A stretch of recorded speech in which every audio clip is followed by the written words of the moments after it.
Fog hangs low over the Thames, thick enough to swallow the lamps along the docks. Ships move like shadows, guided by ropes, whistles, and habit. Inside counting houses, ledger books close with a dull thud. Ink dries, numbers settle. This is how power looks at rest. Britain's rise is usually told as a story of steam, steel, and ships, of factories roaring to life, and a navy that ruled the waves, of free trade, law, and order. But there's a quieter explanation, one rarely spoken aloud, even now. Global power needs cash. When lawful trade falls short, empires look elsewhere. This story does not begin with cannons firing or flags raised over distant lands. It begins with commodities that rot lives while enriching states. Drugs, not as crime, but as policy. Not as chaos, but as system. Britain did not simply tolerate this trade. It organized it. It regulated it. It taxed it. It protected it with force. Think about that. An empire built on rules, quietly bending them when profit demanded it. What looks like contradiction was, in fact, calculation. The late empire faced a problem few textbooks linger on. Britain imported more than it exported from key regions. Valuable goods flowed in. Silver flowed out. The imbalance grew year by year. Wars were costly. Fleets required constant funding. Bureaucracies expanded across continents. Soldiers needed pay. Ships needed repair. Somewhere, the accounts had to balance. The empire could not survive on ideals alone. It needed revenue. Reliable revenue. Scalable revenue. Revenue that did not depend on goodwill. In distant fields, crops were cultivated under strict control. In guarded facilities, they were processed and packed. From there, they moved by river and sea, stacked in holds beneath decks marked with flags of commerce. Auctions followed. Contracts changed hands. Taxes were collected. What happened after sale was not the concern of those who counted profits. Addiction spread. Communities fractured. Demand returned. Again and again. This was not disorder. It was design. Back in Britain, the effects were invisible. The public saw cheaper imports, stable currency, and a government that paid its debts. Banks expanded. Credit flowed. London grew into a financial heart that pumped capital across the world. The moral cost stayed offshore. It was buried in reports few read and places few visited. Outsourced to populations without voice in imperial halls. Distance did the rest. Imagine a quiet room lined with maps and tables. No shouting. No drama. Just men discussing flows, shortages, and solutions. They spoke the language of efficiency, of necessity, of national interest. In their view, this trade was not evil. It was pragmatic, a tool to correct imbalance, a way to keep the system running. Empires, after all, are machines. Machines need fuel. This is where the myth begins to crack. Britain's global dominance is often framed as the natural outcome of innovation and discipline. But innovation alone does not fill treasuries. Discipline alone does not fund wars. The hidden engine was trade that thrived on dependency, a product that ensured repeat customers, a market enforced by power, payment extracted in silver or concessions, wealth recycled into ships, guns, and influence. The loop closed neatly. For a time, look again at the docks. The fog lifts as morning comes. Workers unload crates with practice speed. Clerks check manifests. Nothing about the scene looks criminal. It looks routine. That was the point. When harm becomes routine, it disappears into process. When profit is steady, questions fade. Britain's system worked because it was boring, predictable, accountable only to numbers. The stakes were enormous. Without this revenue, deficits would widen, credit would tighten, rivals would gain ground. The empire's position rested on staying ahead, not just militarily, but financially. Falling behind meant vulnerability. It meant dependence on others. That was unacceptable. So the machine kept running. Yet even at its height, there was tension beneath the surface. Officials understood the risk of reliance on a single stream. They knew the trade bred resentment. They knew it required force to sustain. But they also knew withdrawal would hurt. It would expose weakness. It would disrupt the delicate balance that kept currency strong and creditors calm. The choice was framed as survival versus scruple. Survival won. Think about the contradiction. An empire that spoke of order while exporting chaos. Of morality while monetizing addiction. Of law while enforcing contracts at gunpoint. This was not hypocrisy by accident. It was policy by necessity, at least as leaders saw it. The language of empires softened reality. Words like commerce and stability replaced suffering and coercion. As ports expanded, so did Britain's reach. As banks filled their vaults, influence followed. The empire could lend, invest, and dictate terms. Debt became another lever. Regions tied into the system found exit costly. Their economies reshaped around supplying or consuming what Britain controlled. Dependency hardened into structure. Resistance became expensive. The public story remained clean. School books celebrated industry. Paintings glorified ships. Speeches praised trade. The darker streams that fed this prosperity stayed hidden. Not denied, simply ignored. Distance helped. Complexity helped. Few could trace a pound in London back to its source overseas. Fewer wanted to. This chapter matters because it reframes the rise of power. It asks an uncomfortable question. How much of Britain's dominance was funded not by innovation, but by intoxication? Not by fair exchange, but by enforced demand? The answer is not found in a single document or date. It is embedded in patterns, in budgets that balanced, in wars that were paid for, in a system that rewarded silence. Empires do not rise on ideals alone. They rise on revenue. Sometimes that revenue comes from labor, sometimes from land, and sometimes it comes soaked in something far darker than blood. This is where the story begins. Not at the peak of power, but at its foundation. Quiet, calculated, profitable, and deeply, deliberately hidden. The fog on the Thames eventually clears. The ledgers reopen. Trade resumes. The machine hums on, indifferent to the cost beyond its sight. In that indifference lies the true secret of empire. To the outside world, Britain looked unstoppable. Smoke rose from factory towns and drifted across the countryside. Rail lines cut through hills and cities, binding regions into a single industrial rhythm. Ports expanded, cranes swung, and docks never slept. The Royal Navy patrolled sea lanes like a moving border, turning oceans into control corridors. London sat at the center of it all, not just as a capital, but as a clearinghouse for global trade. Money flowed through its banks with confidence. Contracts were written in its offices. Disputes were settled under its rules. Sterling traveled farther than soldiers, accepted because it was backed by force, discipline, and reputation. This appearance of strength felt complete. Britain did not merely conquer land. It organized systems. It standardized weights, measures, and laws. It framed its reach as order replacing chaos. Free trade was the slogan. Open markets were the promise. The empire presented itself as a neutral referee of global commerce, ensuring stability where others brought disorder. For many at home, this was proof of moral superiority, power with restraint, wealth with responsibility. But beneath the surface, a problem sat unresolved. Britain consumed more than it produced in key trades. Valuable goods flowed inward. Payments flowed outward. Silver left the country in steady streams. The imbalance was structural, not temporary. Industrial output could not fully cover the cost of imports, especially from regions that did not need British goods in return. At the same time, the state faced constant expenses. Wars flared. Garrisons expanded. Ships aged and required replacement. Administration grew heavier with every new territory. The machine of empire was expensive to keep running. Somewhere, the math had to balance. It always does. The solution did not appear as a dramatic shift. It emerged quietly, wrapped in the language of commerce. Overseas monopolies were framed as efficiency. Exclusive rights were justified as stability. Certain crops were encouraged, then enforced, in regions under imperial influence. Production was supervised. Transport was secured. Sale was regulated. From the outside, it looked like trade. On paper, it was trade. But the terms were never equal. Imagine a port in a distant colony. Warehouses line the water. Guards stand watch. Inside, goods are stacked in neat rows, ready for auction. Buyers arrive with licenses. Prices are set. Taxes are collected. The process is orderly, predictable, and profitable. Each step feeds the next. Revenue moves upward through layers of administration until it reaches the imperial center. There, it blends into general flow of state income, stripped of context. Back in Westminster, the numbers look clean. Budgets stabilize. Deficits shrink. Creditors remain calm. The empire pays its bills on time. That is what matters. The source of the revenue feels distant, abstract. It exists on maps and reports, not in daily life. The suffering attached to it does not enter the room. Distance acts as insulation. This system did not feel criminal to its architects. It felt necessary. They spoke of balance, of correcting deficits, of maintaining stability in a competitive world. Other powers watched closely. Rivals searched for weakness. Falling behind was not an option. In this environment, moral hesitation looked like strategic risk. The empire told itself a story of responsibility. Someone had to manage global trade. Someone had to impose order. Britain volunteered. The illusion of strength depended on continuity. Ships had to keep moving. Auctions had to keep clearing. Revenues had to remain predictable. As long as that happened, the empire appeared self-sustaining. Strong currencies signaled trust. Full coffers signaled competence. Loyal creditors signaled permanence. The system fed itself. Wealth funded power. Power protected wealth. London became more than a city. It became a signal. A place where deals were honored and debts enforced. Investors from across the world trusted its institutions. Insurance markets priced risk with confidence. This trust was not built on morality alone. It was built on the knowledge that Britain could and would enforce outcomes. Naval power stood behind every contract. Even when it was not visible, the public narrative focused on industry and innovation. Factories symbolized progress. Engineers became heroes. Trade was framed as mutually beneficial exchange. These stories were not entirely false. Britain did industrialize. It did innovate. But the narrative was incomplete. It left out the scaffolding that held the system together when market forces alone were not enough. Think about how this looks from the outside. Regions drawn into Britain's trade networks found their economies reshaped. Local production shifted toward what the empire demanded. Alternatives faded.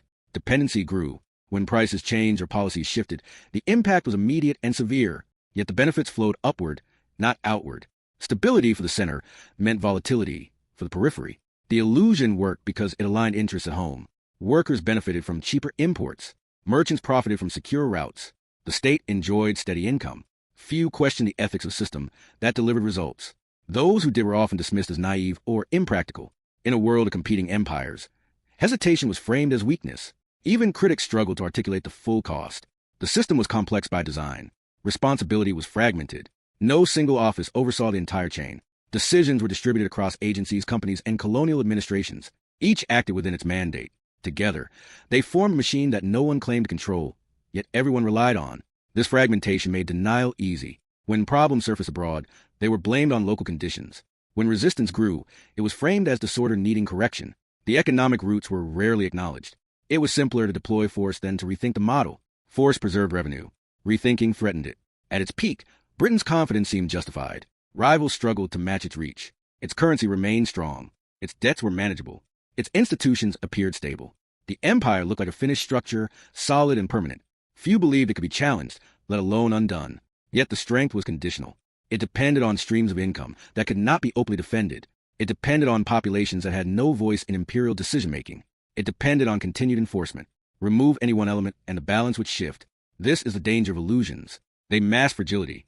The system looked unstoppable because it had not yet been tested at its weakest point. That point lay not in factories or fleets, but in the moral and economic contradictions at its core. Britain's posture of free trade and moral leadership rested on income streams that could not survive public debate, either at home or abroad. As long as the machine ran smoothly, few cared to look closer. Success quieted doubt. Profit softened conscience. The empire moved forward, confident in its numbers and blind to the pressure building beneath them. The illusion held, for now, but systems built on imbalance eventually feel the strain. When profit outruns legitimacy, resistance follows. When revenue depends on harm, stability becomes temporary. The appearance of strength can last a long time. It can even feel permanent, until it doesn't. The next chapter begins where confidence meets consequence, and where the hidden mechanics of empire start to grind against reality. Every system hides its cracks in the same place, where profit outruns control. What begins as a solution slowly becomes a dependency. Addiction spreads faster than administration can contain it. Resistance follows close behind. As Britain's drug flows expanded, so did instability across the regions forced to absorb them. Social structures weakened. Local economies distorted. Communities hollowed out under the weight of demand they did not choose. What looked like revenue in London felt like collapse elsewhere. At first, the warning signs were easy to dismiss. Officials described unrest as isolated. Reports framed social breakdown as a local failure of discipline. The core assumption remained untouched. The trade itself was sound. If problems arose, they could be managed with better oversight, stronger enforcement, or firmer treaties. The system did not need reform. It needed pressure. That belief would shape the next phase of empire. As consumption grew, so did dependence on the income it generated. The revenue was no longer supplemental. It was structural. Budgets quietly absorbed it. Financial planning assumed its continuation. Military allocations depended on it. Once a state adjusts its expectations, withdrawal becomes dangerous. Think about that. The empire was no longer choosing the trade. The trade was choosing the empire. Local authorities in affected regions pushed back. They tried restrictions. They attempted bans. They warned of social collapse. These efforts threatened more than morality. They threatened cash flow. The response was swift and revealing. Britain did not negotiate the ethics of the trade. It defended access. Disputes over commerce hardened into conflicts. Markets were opened by force. Agreements were signed under pressure. Gunboats appeared where contracts failed. This was a turning point. Power stopped pretending it was neutral. The language of trade gave way to the language of enforcement. Naval patrols ensured shipments moved. Military presence stabilized auctions. Diplomacy became an extension of accounting. When resistance blocked profit, it was treated as an obstacle, not a signal. The empire chose revenue over restraint. The economic mechanism was brutally simple. Sell a product that guarantees repeat demand.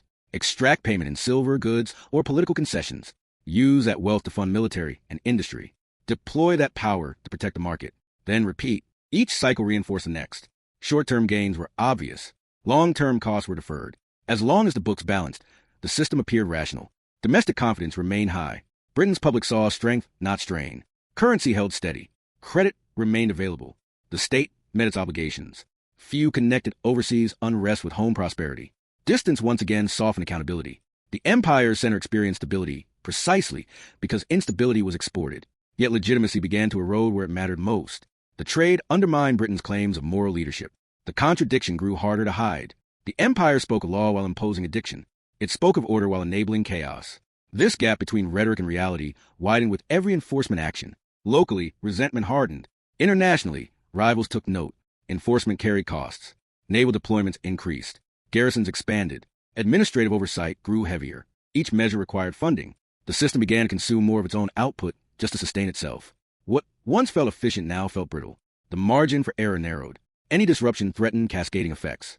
Think about the contradiction at the heart of it all. An empire that claimed to civilize was destabilizing societies. An empire that claimed to trade freely relied on coercion. These were not philosophical problems. They were financial ones. Legitimacy matters in economics. When trust erodes, enforcement costs rise. Britain was learning that lesson in real time. Resistance took many forms. Smuggling increased. Local economies sought alternatives. Political movements formed around opposition to the trade. Each response forced the empire to escalate. More patrols, harsher penalties, stricter controls. The system adapted, but adaptation came at a price. Dependency deepened on both sides. Britain's finances became quietly entangled with harm it could never fully admit. Officials avoided direct language. Reports emphasized order and stability. The true nature of the trade was obscured by bureaucracy. Fragmentation once again protected the system. No single office owned the consequences. Everyone owned the revenue. Over time, the risks became harder to ignore. Diplomatic relations strained. Britain's posture alienated potential partners. The trade became a point of contention rather than quiet policy. What had once been hidden in complexity became visible through conflict. Wars fought over access revealed the stakes. These were not battles over ideology. They were battles over balance sheets. The empire told itself these conflicts were temporary, that once resistance was crushed, stability would return. But each confrontation left scars. Infrastructure was damaged. Administration stretched thinner. The cost of control climbed. The cycle tightened. The system could not slow without financial shock. Yet speeding up increased resistance. Dependency is not just for consumers. States can become addicted too.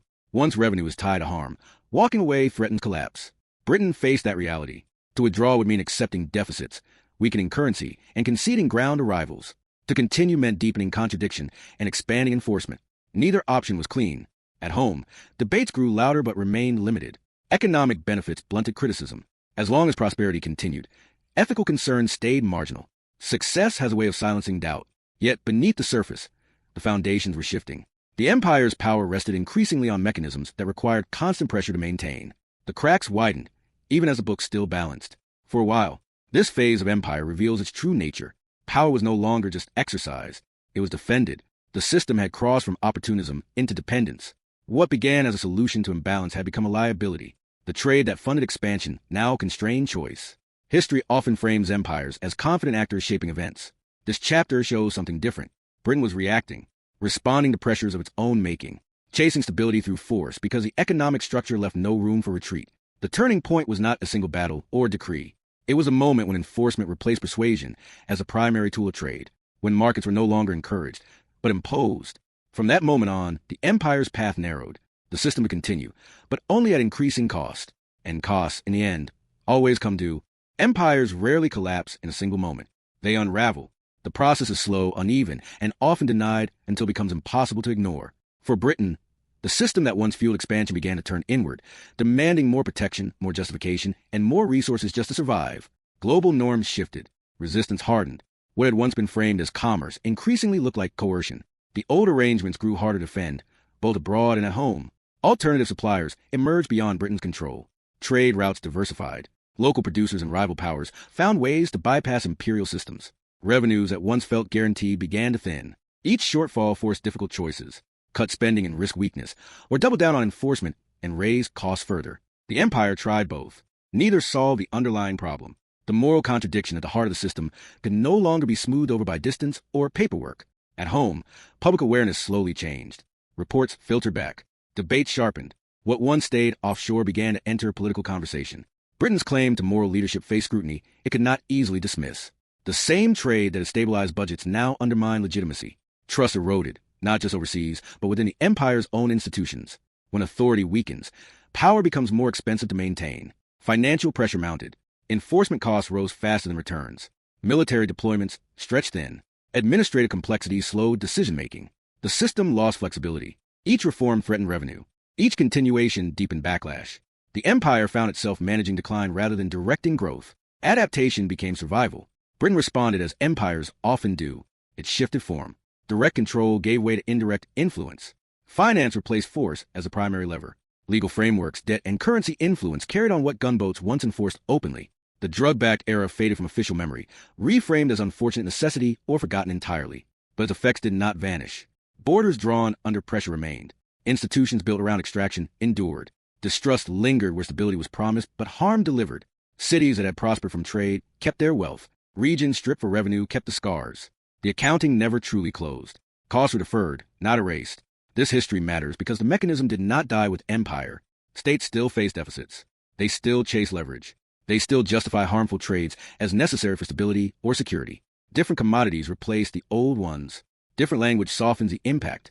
But the logic remains familiar. Profit first, consequences later. Imagine future historians tracing modern power back through financial instruments, trade deals, and quiet policies no one wanted to examine too closely. They will not ask whether leaders knew the harm. They will ask why it was accepted. Britain's dirty secret is not just about the past. It is a warning written in ledgers and enforced at sea. Power always has a price. The only question is who pays it, and how long before the bill comes due. If this story changed how you see empire, economics, and power, subscribe to this channel for more deep dives beneath official history, and share this documentary with others who want to understand how the world was really built.